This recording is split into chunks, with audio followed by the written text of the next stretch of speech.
Hai sahabat servis, pada kesempatan kali ini saya akan melakukan perbaikan kulkas 2 pintu, yang mana keluhan dari kulkas ini untuk ruang refrigeratornya ini sama sekali tidak dingin. Di sini saya coba raba di bagian raknya, memang tidak ada terasa sama sekali hawa dinginnya. Ya. Oke, untuk ruang refrigeratornya permasalahannya di situ. Dan untuk ruang freezernya di sini nampak saya rasakan normal untuk proses pembekuannya, jadi tidak ada masalah.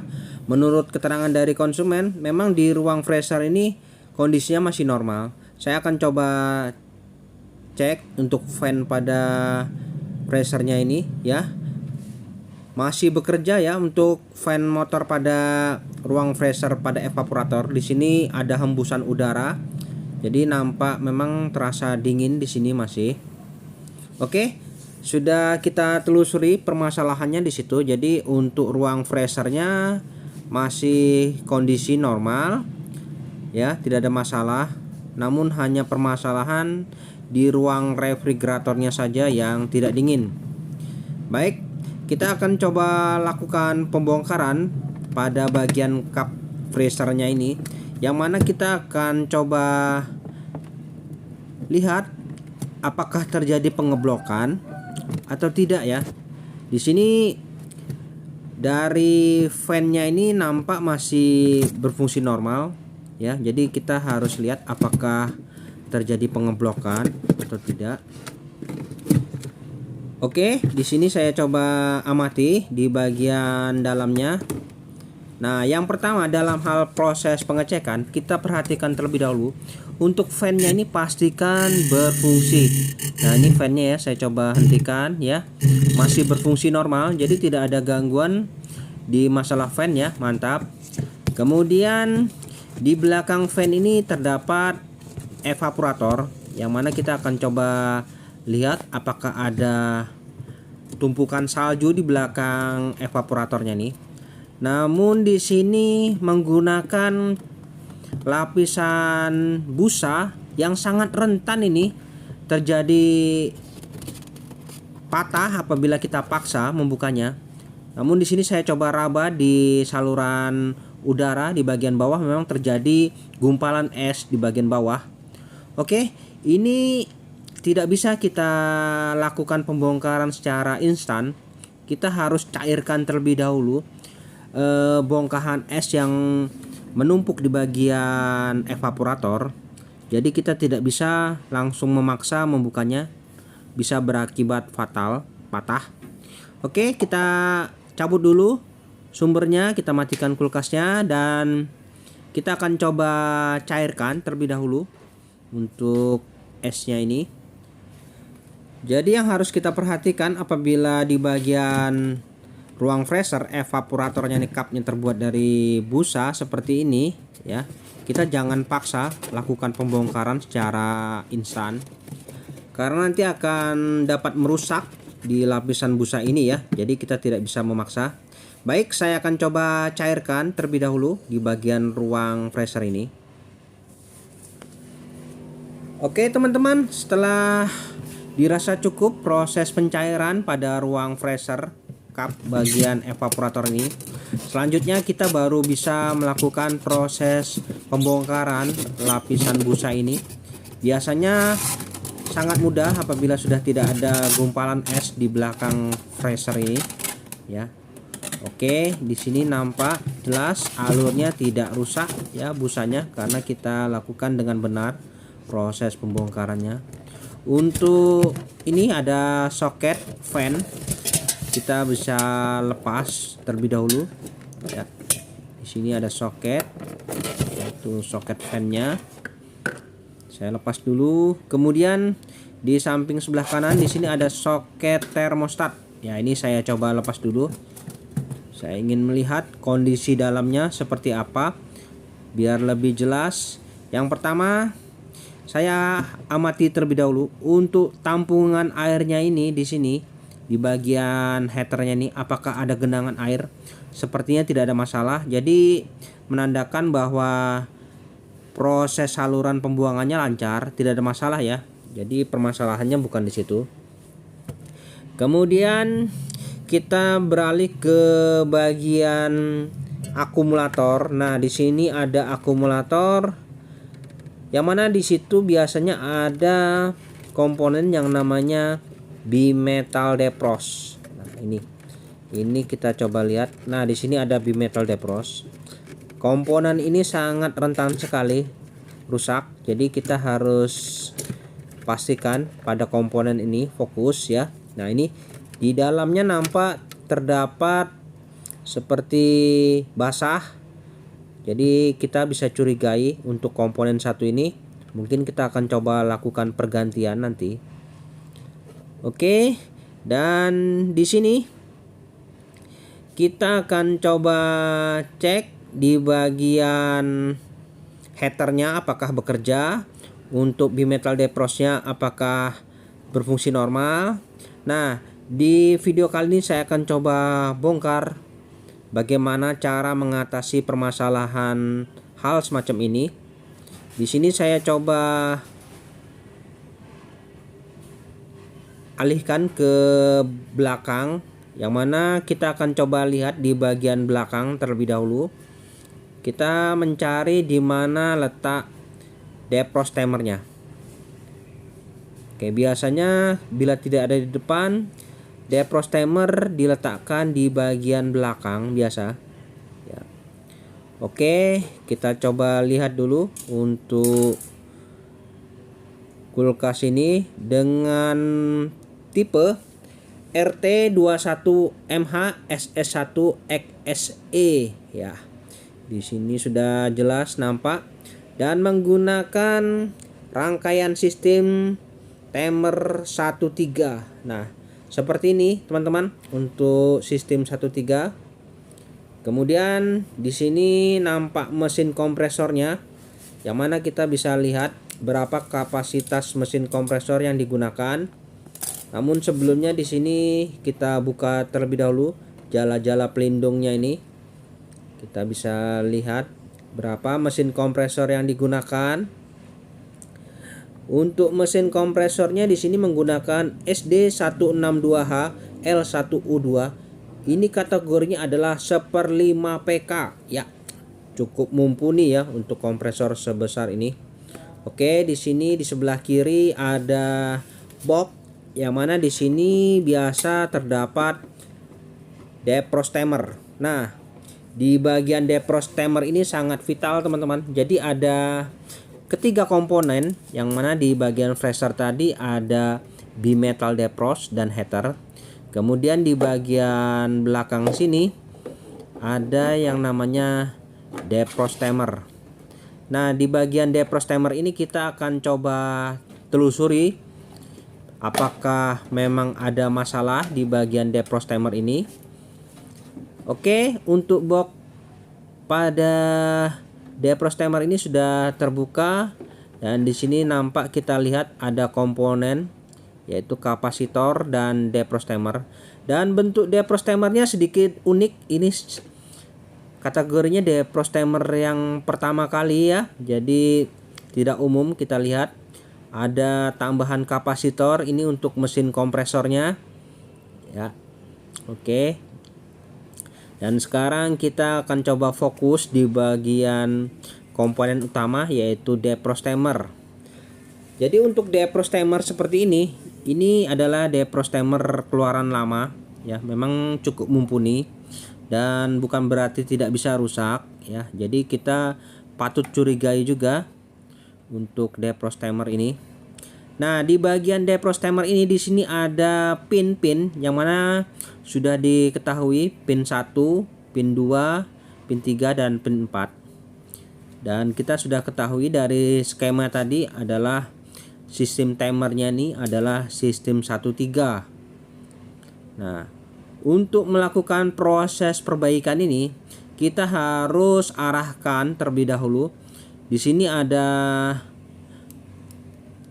seperti pemutar, yang mana kita coba arahkan ke posisi depros proses pencairan terlebih dahulu sampai terdengar bunyi klik ya, sampai terdengar suara bunyi klik menandakan ya di sini sudah, ini adalah proses depros. Nah, di saat proses defrost kita coba lakukan pengetesan. Ya, di saat posisi defrost mesin kompresor akan mati. Namun sebelumnya kita pasang terlebih dahulu untuk termostat ini sebagai supply sumbernya, yang mana untuk fan-nya tidak begitu penting dulu. Yang penting kita utamakan pemasangan pada termostat ini, soketnya, agar rangkaian timer ini bisa kita telusuri, kita lihat apakah normal. Oke, selanjutnya saya coba lakukan pemasangan soket pada termostatnya ini. Nah, di sini kita jangan lupa kita pasang dulu soket termostatnya. Nah, di sebelah bagian kanan sini ada soket. Nah, ini kita pasang lagi ya. Jadi yang penting kita pasang dulu soket termostatnya ini. Untuk soket fan nanti saja, yang pasti fan-nya tidak ada masalah. Kita ingin mengetahui cara kerja dari bimetal defrost dan defrost timernya ini apakah berfungsi dengan normal. Selanjutnya kita coba berikan sumber, kita hidupkan unit kulkasnya ini. Oke, saya coba berikan sumber ya. Oke, pastikan unit sudah mendapat supply. Nah, terlihat dari nyalanya lampu ya. Kemudian kita beralih ke bagian defrost timer lagi. Nah, pada saat diberikan supply, di sini coba kita rasakan di timernya ini apakah terasa bergetar ya. Di sini, nah, apabila terasa bergetar menandakan bahwa timer ini aktif mendapat supply ya. Jadi kondisinya sepertinya normal. Namun di sini permasalahannya kita tidak bisa mengetahui apakah timer ini berfungsi dengan normal atau tidak, karena tidak ada, kita bisa melihat apakah gear-gearnya ini berfungsi.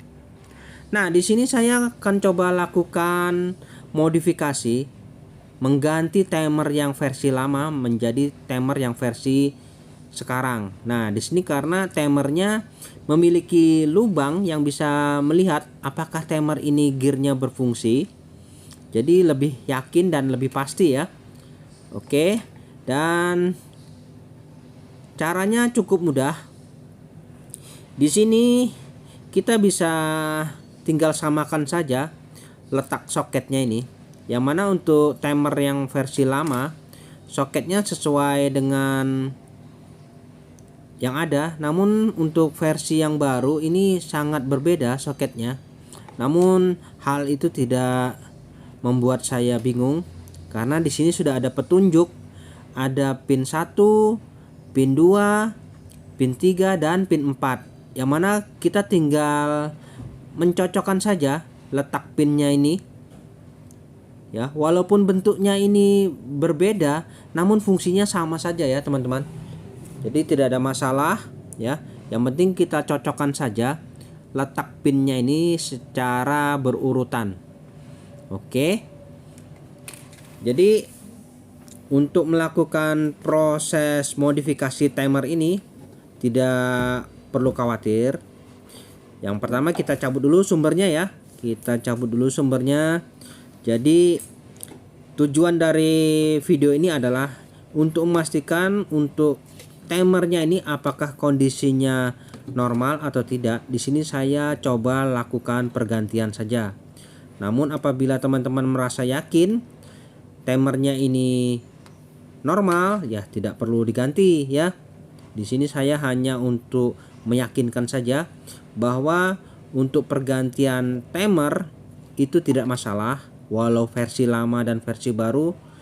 Yang penting jenis timernya sesuai, yaitu sistem 13 atau 14.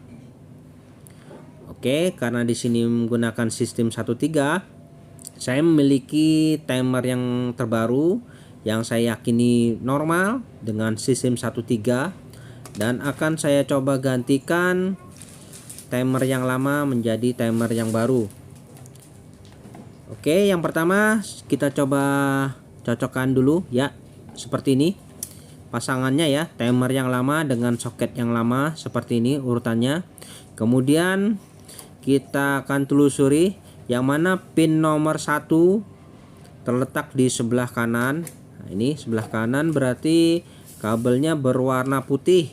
Nah, ini kita potong saja. Kita potong. Oke. Di sini kita sudah tahu untuk kabel warna putih di soket yang sebelah kanan ini adalah kita letakkan di soket pin nomor 1. Yang mana pin nomor 1 yang versi terbaru ini sudah terlihat kita letaknya yaitu di sebelah kanan. Oke, di sini juga ada keterangan ya di soket-soket ini ya. Satu kita letakkan di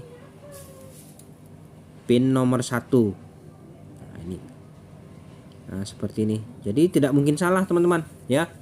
Yang terpenting adalah letaknya kita perhatikan betul. Untuk soket di pin nomor 1 kita letakkan di pin nomor 1 juga. Oke, pin 1 sudah terpasang. Kemudian kita fokus di soket nomor 2 ya. Nomor 2 ini sebelah kiri ya. Di sini nomor 2-nya. Kemudian kita lihat di sini kabelnya berwarna coklat. Nah, ini ya, kabelnya berwarna coklat. Kita potong. Oke. Jadi kita lakukan proses penyambungan ini secara berurutan ya. Jadi harus diingat jangan sampai salah. Apabila salah kita dalam hal melakukan proses penyambungan, nanti hasilnya pun ya salah ya, teman-teman.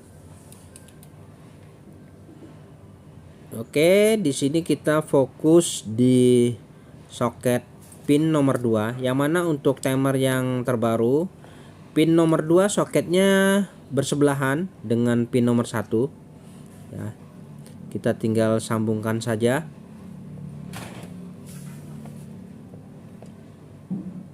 Nah, ini untuk pin nomor 2 kita letakkan di pin nomor 2.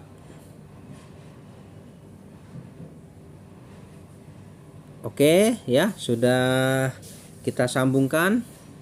Jadi sudah 2 kabel kita selesaikan dalam hal proses pemasangan. Oke ya, ini ya 1, 2 sudah terpasang. Kemudian kita fokus lagi di soket nomor 3, yang mana di sini pin nomor 3 ini pin nomor 2, 1, 2, 3 ya. Jadi kita fokus di soket 3, yaitu di sini soket nomor 3 kabelnya berwarna kuning. Ya, ini kita potong saja. Oke, kita potong dan kita fokus lagi di pin nomor 3. Kita akan coba sambungkan pada timernya ini.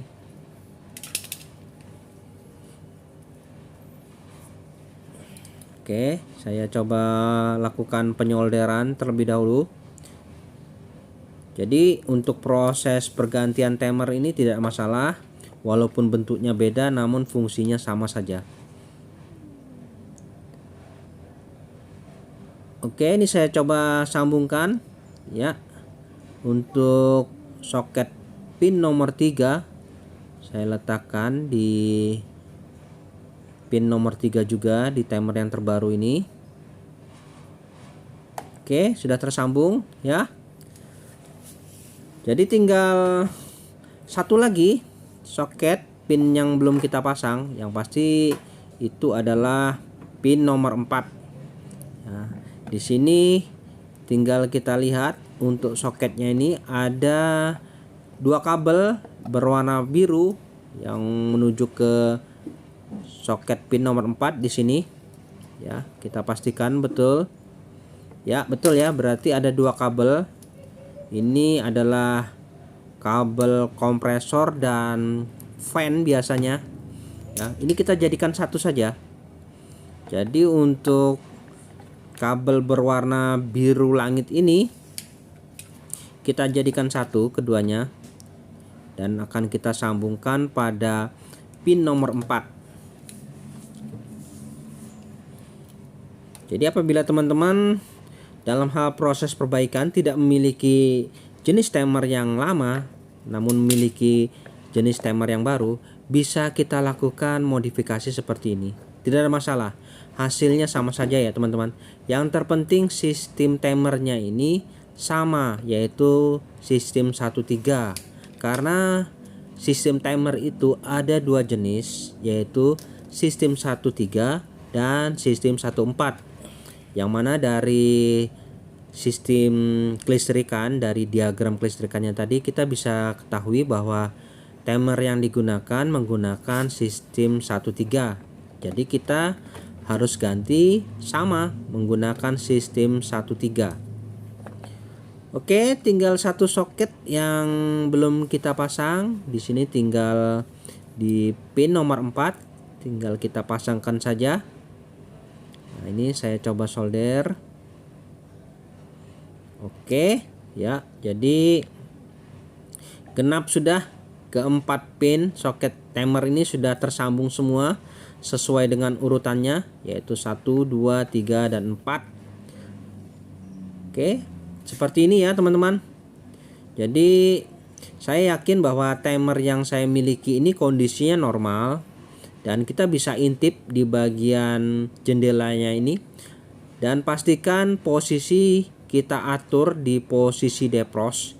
Nah, ini bisa kita putar menggunakan obeng minus yang berlawanan dengan arah jarum jam.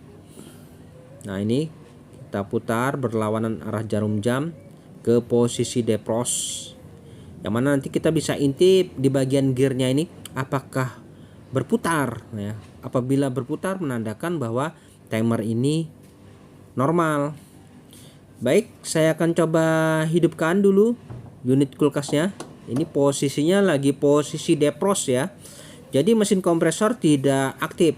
Ini lagi proses pencairan. Di saat proses pencairan, pastikan ini gearnya ini berputar pada timernya nih. Coba perhatikan. Ya, bergerak. Ya, kita perhatikan. Oke ya, bergerak ya. Nah, dari situ kita yakin ini bahwa timer ini mantap ya. Jadi untuk sistem pemanasnya, heaternya juga yang pasti sudah tidak usah diragukan lagi, karena timer itu mendapat supply dari heater ya.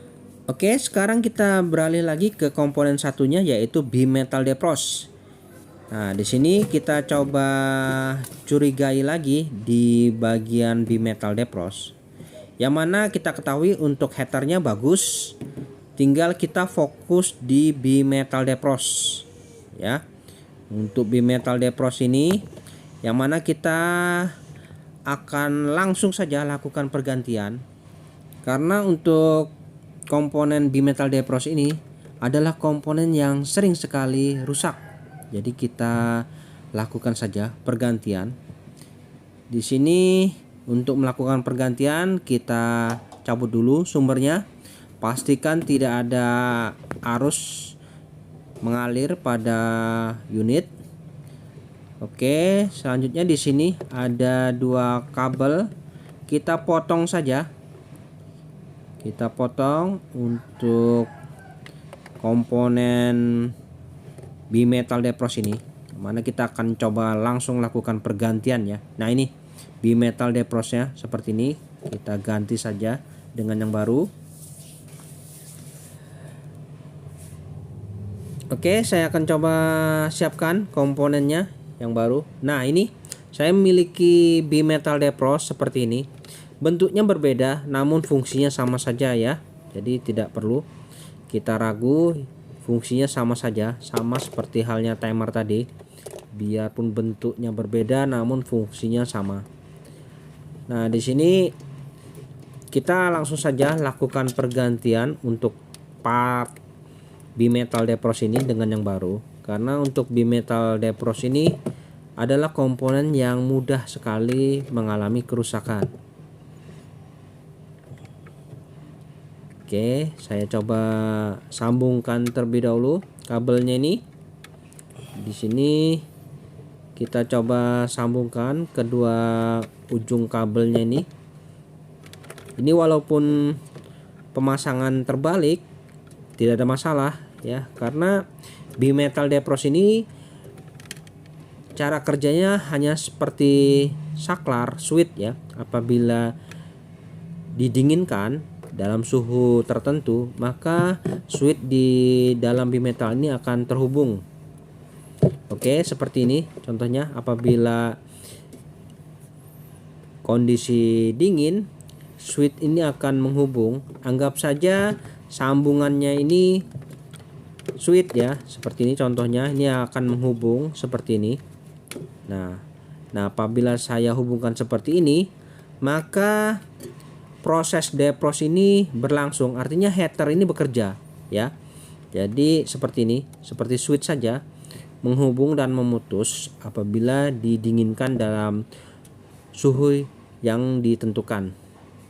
Oke, untuk lebih jelasnya saya akan coba berikan sumber ya. Ini posisinya lagi depros dan bimetal deprosnya ini lagi terhubung ya. Unit sudah aktif. Nah, ini ya, bimetalnya sedang terhubung. Kemudian kita bisa lihat di bagian timernya ini. Ini pastikan harus tidak berputar. Lihat ya di gearnya ini ya. Berhenti ya teman-teman. Ini yang normal seperti ini ya. Artinya mantap ini. Jadi kondisi heater ini lagi memanaskan, makanya timernya itu off ya. Oke. Di sini timernya ini off, heater bekerja, bimetal menghubung. Nah, seperti ini.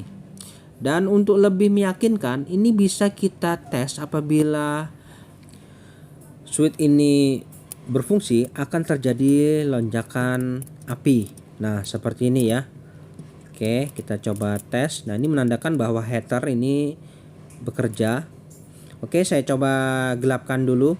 Di sini sedikit ekstrim memang, tujuannya hanya sebagai wawasan saja untuk pengetahuan cara kerjanya seperti ini ya. Apabila kita hubungkan, maka terjadi lonjakan api menandakan bahwa heater ini bekerja. Ya, di sini. Nah, ini menandakan bahwa heater normal ya, teman-teman. Tidak putus ya. Oke, jelas ya. Jadi seperti itu. Jadi saya sering melakukan hal ini. Jadi untuk memastikan apakah heater ini putus atau tidak, bisa saya coba putus hubungkan ini. Jadi saya yakin bahwa heater tidak ada masalah. Dan apabila kita putuskan hubungan, kita lihat lagi ke timernya nih, apakah gearnya itu berputar ya. Kita lihat ya, bergerak ya. Perhatikan betul-betul di jendela ini. Nah, ini menandakan bahwa sistem ini sudah mantap ya teman-teman. Jadi tidak usah diragukan lagi. Yang pasti kulkas ini pasti normal, karena cara kerja dari sistem bimetal, heater semuanya sudah berjalan semestinya. Baik, saya cabut dulu sumbernya.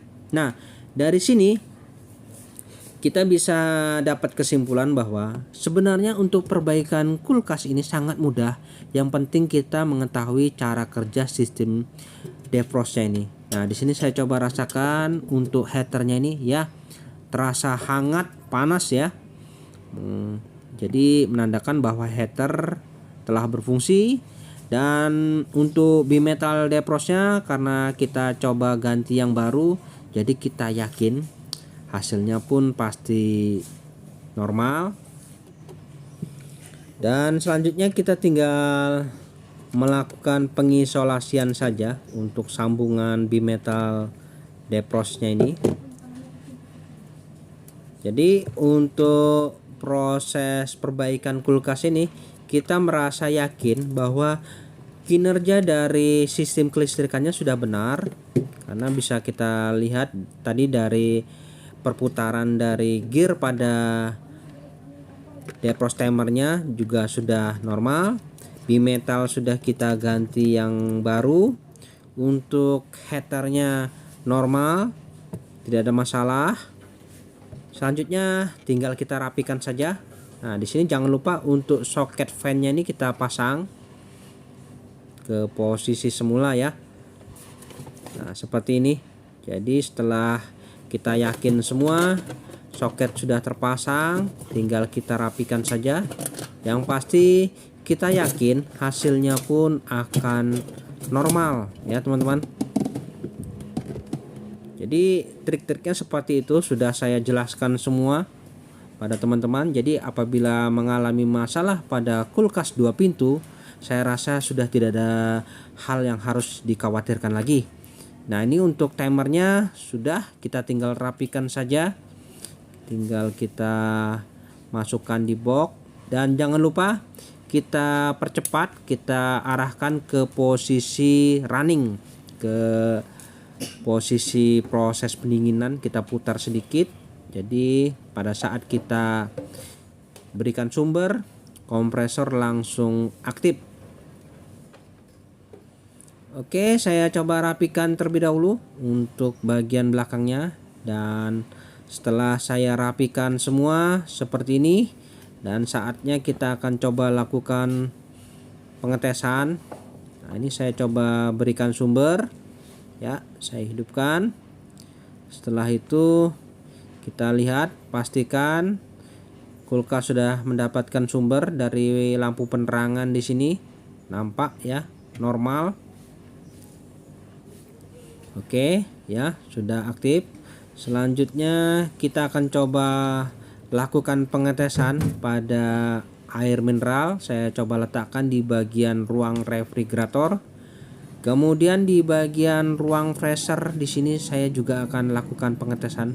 Walaupun di sini kondisinya normal, namun tidak ada masalah. Kita akan coba tes juga supaya lebih yakin. Oke, saya coba lakukan pengetesan dalam beberapa hari, nanti akan saya cek kembali hasilnya.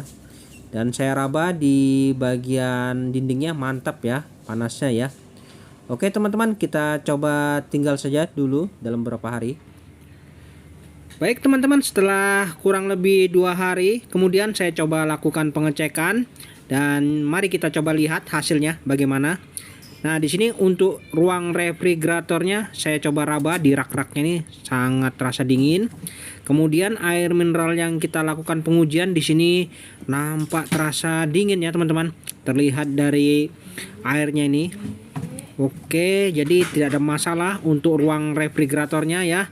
Jadi sudah normal ini. Jadi kita merasa yakin banget ya. Oke, untuk ruang freezernya di sini saya rasakan wah, kepulan hawa dinginnya juga sudah berhamburan keluar. Nah, di sini bukti bahwa kita yakinkan untuk air mineralnya juga di sini proses pembekuannya sangat sempurna ya. Jadi dengan keyakinan kita dalam hal proses perbaikan kulkas ini, kita akan mendapatkan hasil yang sepantasnya ya. Oke, baik teman-teman, sampai di sini dulu perjumpaan video saya, dan kita akan ketemu lagi pada video-video saya selanjutnya. Sampai jumpa.